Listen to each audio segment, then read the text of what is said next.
હવે એના પછીનો છે એ આપણે જોઈ લઈએ.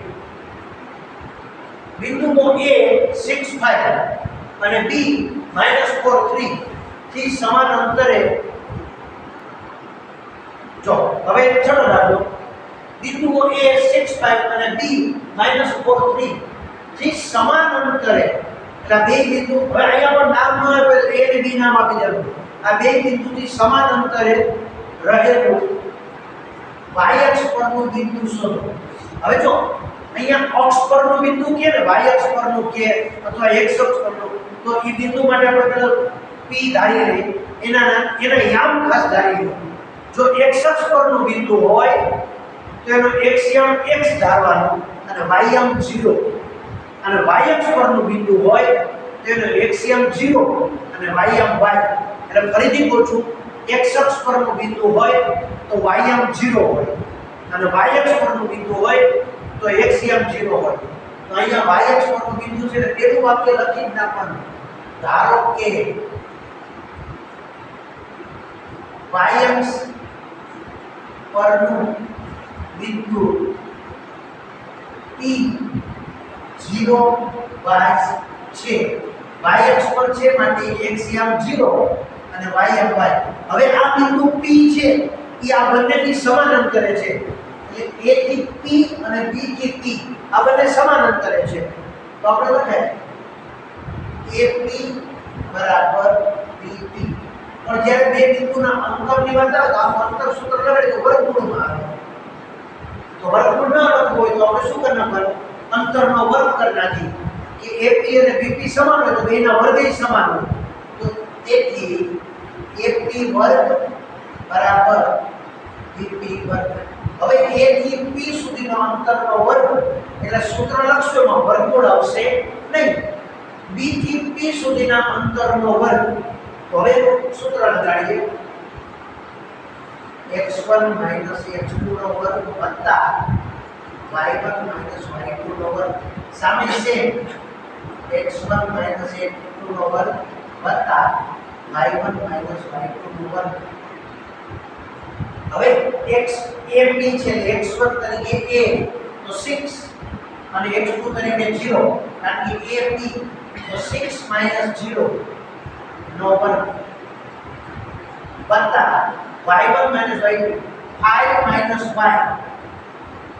5 - y નો વર્ગ બરાબર સામે BP તો B બિંદુનો x1 એટલે -4 x2 એટલે 0 -4 - 0 નો વર્ગ વત્તા y1 એટલે 3 -y2 એટલે y નો વર્ગ. હવે આનું સાદું રૂપ આપી અવયવ બનશે તો 6 - 0 એટલે 6 અને 6 નો વર્ગ 36 વત્તા 5 નો વર્ગ 25 વચ્ચેના પદની નિશાની 2 ગુણ્યા પેલી બીજી રકમ તો 2 × 5 = 10y વત્તા y વર્ગ બરાબર સામે -4 નો વર્ગ માઈનસ છે પણ વર્ગ હંમેશા પ્લસ આવે વત્તા 3 નો વર્ગ 9 માઈનસ 2 ગુણ્યા પેલી બીજી રકમ 2 તેરી 6y અને વત્તા y નો વર્ગ. હવે બરાબરની બે બાજુએ y વર્ગ અને y વર્ગ ઉડી જાય. હવે y વાળા પદ આ બાજુ લઈ લો સંખ્યાઓ સામે જવાની તો -10y અહીંયા રાખો આ -6y આ તરફ આવે છે માટે એ થઈ જશે પ્લસ -10y આ -6y આ તરફ આવે એટલે પ્લસ 6y સામે 16 + 9 25. હવે આ 36 સામે જાય તો -36 આ 25 સામે જાય તો -25 તો -25 + 25 ઉડી ગયા -10y માંથી +6y જાય મોટામાંથી નાનું બાદ મોટાની નિશાની 6 માંથી 4 10 જાય સોરી 10 માંથી 6 જાય તો 4 અને એની નિશાની માઈનસ એટલે -4y બરાબર -36 બે બાજુ માઈનસ ઉડી જાય 4y બરાબર 36 તેથી y બરાબર 36/4 તેથી y બરાબર 9 એટલે કે આ y અક્ષ પરનું બિંદુ P જેના યામ 0 અને y ની કિંમત 9 એટલે કે આ બિંદુના યામ P09 થાય. ફરીથી યાદ રાખજો y અક્ષ પરનું બિંદુ K એટલે x યામ તો 0 મૂકી જ દેવાનો, x અક્ષ પરનું બિંદુ K એટલે y યામ તો 0 મૂકી જ દેવાનો. નોટ કરી લેજો. પછીનો દાખલો જોઈએ આપણે. બિંદુઓ A માઈનસ આપણે કરી ચૂક્યા જે પ્રકારનો દાખલો છે એટલે ઝડપથી કરશું. બિંદુઓ A -1 7 અને B 4 3 ને જોડતા રેખાખંડ AB નું 2:3 ગુણોત્તરમાં વિભાજન કરતા બિંદુના યામ શોધો. તો ધારો કે AB નું વિભાજન કરતું બિંદુ P છે અને ગુણોત્તર આપ્યો છે 2:3. તો હવે આપણે P ના યામ એનું સૂત્ર mx2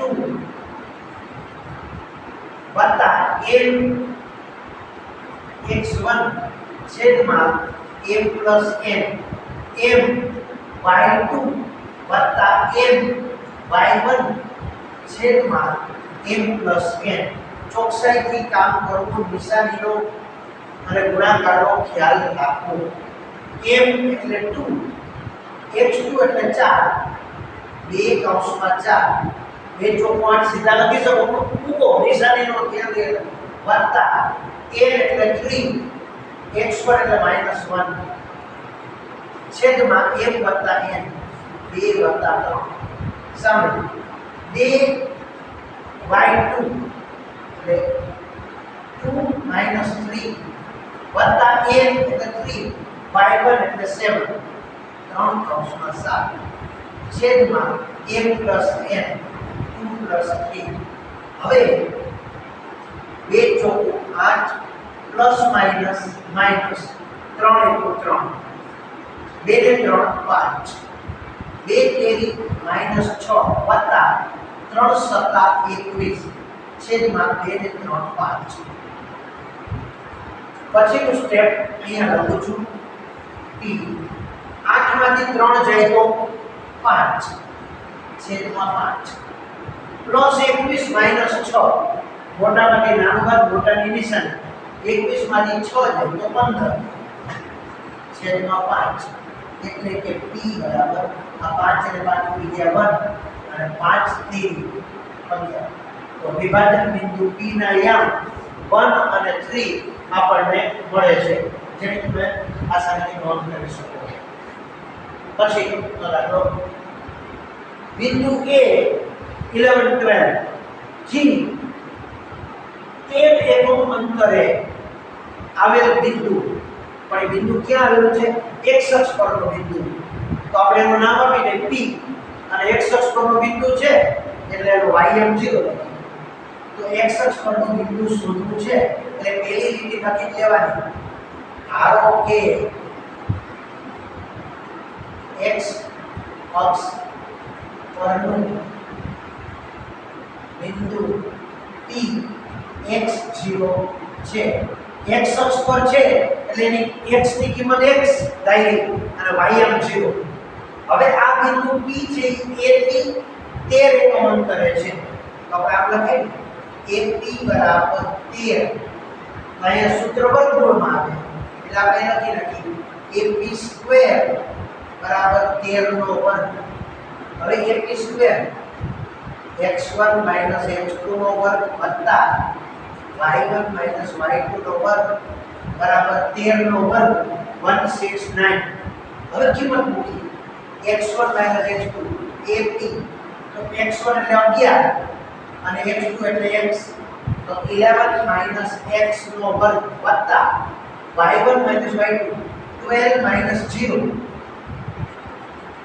નો વર્ગ બરાબર 169. હવે સાદું રૂપ આપી 11 નો વર્ગ 121 માઈનસ 2 ગુણ્યા પેલી બીજી રકમ 11 * 22 x વત્તા x વર્ગ પ્લસ 12 નો વર્ગ 144 અને 169 આ બાજુ આવી જાય તો એ પણ માઈનસ થઈ જાય બરાબર 0. હવે આને એરેન્જ કરીએ x વર્ગ માઇનસ 22x પ્લસ 121 વત્તા 144 બેનો સરવાળો કરો 4 ને 5 4 ને 6 265 માઇનસ 169 બરાબર 0.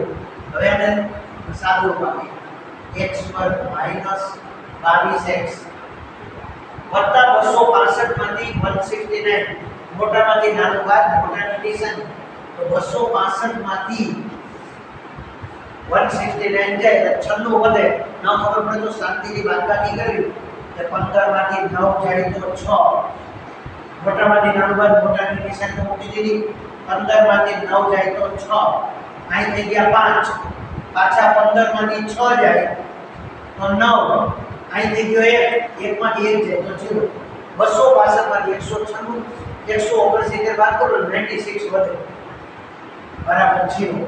હવે 96 ને આમાં ભાગ પાડો જેનો સરવાળો 22 આવે સહગુણકમાંથી સીધા અવયવ લખી શકાય અને સરવાળો છે બેયને વચ્ચેના બધી નિશાની તો 96 ને આમાં ભાગ પાડો જેનો સરવાળો 22 થાય 16 6 16 ને 6 22 બેયને વચ્ચેના બધી નિશાની -16 -6 એટલે સીધા અવયવ લખી તો x - 16 x - 6 બરાબર 0.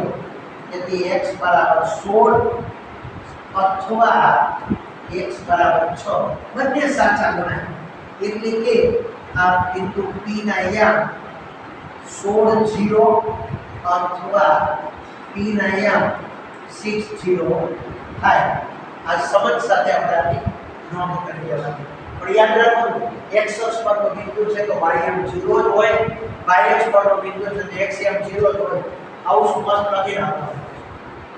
એના પછીનો દાખલો છે બે બિંદુઓ આપેલા છે a 24 અને b -3b એની વચ્ચેનું અંતર ab બરાબર વર્ગમૂળ 26 છે તો b શોધો. કપાઈ લખીએ ab બરાબર વર્ગમૂળ 26 બે બાજુ વર્ગ કરી નાખીએ તો ab વર્ગ બરાબર વર્ગમૂળ 26 નો વર્ગ કરો એટલે 26. હવે ab વર્ગ a અને b વચ્ચેનું અંતર સૂત્ર લગાડી દઈએ એટલે b ના યામ મળી જશે x1 - x2 સૂત્ર તો લખવાનું છે નો વર્ગ વત્તા y1 - y2 નો વર્ગ બરાબર 26. x1 એટલે 2 -3 હવે તો તમને ખ્યાલ આવતો હોય તો તમે ડાયરેક્ટ કરી શકો 2 -3 માઈનસ પ્લસ તો 2 + 3 નો વર્ગ વત્તા y1 એટલે 4 - b નો વર્ગ બરાબર 26. 2 + 3 5 5 નો વર્ગ 25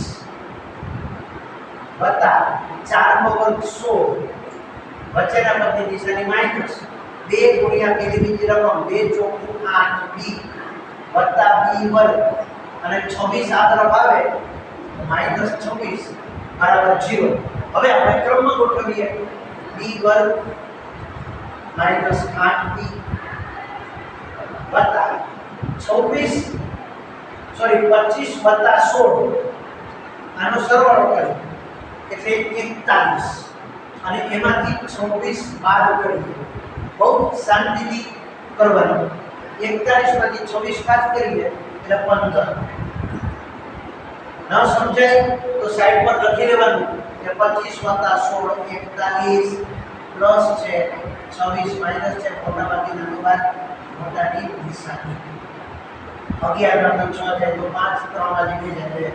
હવે 15 ને આવા ભાગ મળો જેનો સરવાળો 8 આવે 5 તેરી 15 -5 -3 અહીંયા પણ સહગુણક નથી એટલે સીધા અવયવ થાય b - 5 b - 3 બરાબર 0. તેથી b બરાબર 5 અથવા b બરાબર 3 એટલે કે તમારો જવાબ 5 પણ સાચો છે અને 3 પણ સાચો છે. કઈ શરત આપી હોય તો આપણે જોવાનું બાકી બે જવાબ સાચા છે. હવે બે ગુણના આ દાખલાઓની શ્રેણીમાં આપણે છેલ્લો દાખલો જોઈએ. મોટાભાગે આ દાખલાઓ ગણી લેવાથી રામ ભૂમિતિના 4 ગુણ આપણા જમા થાય. બિંદુઓ a12 b24 અને c59 એ સમાંતર બાજુ ચતુષ્કોણના ક્રમિક શિરોબિંદુઓ છે તો ચોથું શિરોબિંદુ ડી શોધો. તો ડી નથી ખબર તો ડી ના જવાબ આપણે x અને y થાય. તો પેલો મુદ્દો ધારો કે ડી xy છે. હવે આપણે x અને y ની કિંમત ગોતવી છે, પણ સમાંતર બાજુ ચતુષ્કોણના શિરોબિંદુઓ હોય તો બંનેના વિકર્ણો દુભાગે, એટલે કે વિકર્ણોના મધ્યબિંદુ સમાન હોય. એટલે અહીં લખો AC નું મધ્યબિંદુ, બહુ શાંતિથી દાખલો કરીએ તો તે થાય બરાબર BD નું મધ્યબિંદુ. હવે મધ્યબિંદુને યાદ મેળવવાનું સૂત્ર આપણે આવડે છે, બેયના xm નો સરવાળો છેદમાં 2, બેયના ym નો સરવાળો છેદમાં 2. તો AC 1 + 5 છેદમાં 2 અને ym 2 + 9 છેદમાં 2. હવે BD 2 + x છેદમાં 2, 4 + y છેદમાં 2. હવે બેયનો xm સમાન હોય અને બેયનો ym સમાન હોય, અને કમ્પેર કરો એટલે x અને y મળી જશે. તો જો 1 + 5 છેદમાં 2 બરાબર 2 + x છેદમાં 2. છેદનો બગડો ઉડી ગયો, 5 ને 1 6 બરાબર 2 + x. આ વત્તા બે આ બાજુ આવે તો માઈનસ થઈ જાય, તો 6 માંથી 2 જાય તો 4, તેથી x બરાબર 4. હવે y ને કમ્પેર કરો, 2 + 9 છેદમાં 2 બરાબર 4 + y છેદમાં 2. છેદના 2 ઉડી ગયા, 2 + 9 તો 11 બરાબર 4 + y. આ +4 આગળ હોય તો માઈનસ થાય, 11 માંથી 4 જાય તો 7, તેથી y બરાબર 7. x બરાબર 4 અને y બરાબર 7. એટલે કે ચોથા શિરોબિંદુ D ના યામ 4 અને 7 છે. હવે આમાં દાખલા ગણતો હોય એટલે ઉપર ઈચ્છા થાય કે ચાલો ચેક કરવું છે, તો એ બિંદુ AC નું મધ્યબિંદુ ચેક કરો. તો જો 1 ને 5 6, 6 ના અડધા 3, 2 અને 9 11, 11 ના છેદમાં 2. હવે એ રીતે BD માટે ચેક કરો. તો 2 + x, x એટલે 4, તો 2 + 4 6, 6 ના છેદમાં 2 એટલે 3, અને 4 + 7 11, 11 ના છેદમાં 2. આપણને તાળો પણ મળી જાય. તો આપણે આ રીતે આપણે યામ ભૂમિતિના 2 ગુણના દાખલાઓ જોયા. હવે આપણે આગળ 3 ગુણના દાખલાઓ જોઈશું.